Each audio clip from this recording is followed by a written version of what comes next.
Strategies for successful habit formation. Let's return for a moment to our definition of a habit. A habit, whether it is good or bad, is something we do without thinking about it. Habitual behavior happens automatically. It's part of who we are and how we live our lives.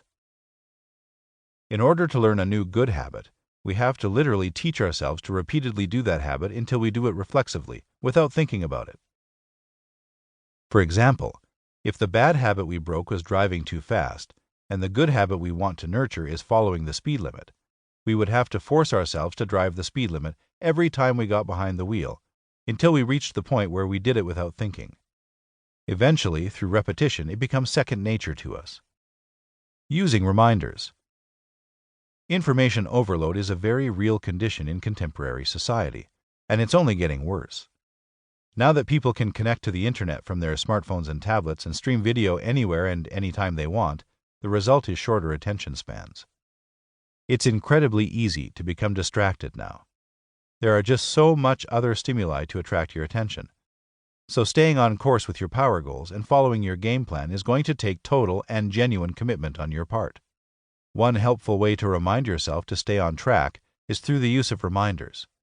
These can be little things such as post-it notes, text messages, emails, and voicemails you can either send to yourself or have somebody else send you so that you are bombarded with reminders that will keep you motivated and focused on your goal.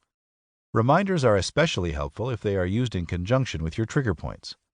If there's a particular place or event that reminds you of your past bad habit, use creative ways to post reminders to yourself so that you can avoid the temptation of recidivism. For example, if your bad habit is that you drink too much and your trigger point is the family liquor cabinet, install a padlock on the cabinet and give the key to your spouse to hide. The power of ritual. If you do the same thing at the same time every day, it can become a ritualized experience. For example, you probably have a morning ritual, which dictates when you shower, drink coffee, use the bathroom, get dressed, and prepare for work. You probably follow the same exact sequence every day, so that you don't even have to think about it. This same type of ritualized experience can be applied to your newly developed good habits. Train yourself to perform the same actions at the same time and in the same sequence every day until they become second nature. That way you will gain the benefits of your good habits without having to consciously choose to do them.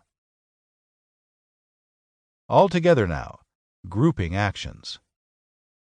Grouping actions is when you take a number of good habits and perform them all at the same time. This saves you time, and once you make them part of your routine, you will do them automatically. For example, if the bad habit you want to break is poor personal hygiene, you could group together good habits like brushing your teeth, using mouthwash, showering, shaving, applying deodorant, and putting on clean clothes, so that they are always performed ritually at the same time every day. In many cases, it is far easier to use group actions than to try and remember to do each of the good habits individually. Keys to consistency.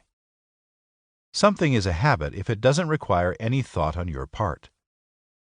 Try to ensure your new good habit is performed consistently by repeating it every day for 21 to 30 days. When you keep doing the same thing over and over at the same time and place and in the same sequence, you will begin to consistently follow your new good habit as second nature. This helps create a permanent good habit that is drilled into your daily routine, rather than having multiple habits that are loosely connected. Utilizing your personal rhythms. You already have set routines that you follow at work, at home, and even when you socialize. Try linking new habits with existing ones, rather than trying to install a completely new routine. This will make it easier to absorb the new positive habit into your life, and will speed up how quickly it becomes part of your ritual. For example, if your bad habit is that you are disorganized, one of your power goals might be to set some time aside every day to organize what you want to accomplish that day. An existing habit you have is that you always shower the moment you wake up. You can fit your new habit into your existing habit by using your shower time to map out your day. You could even go so far as to install a whiteboard in your shower stall where you can jot down your key objectives for the day. Be as creative as possible.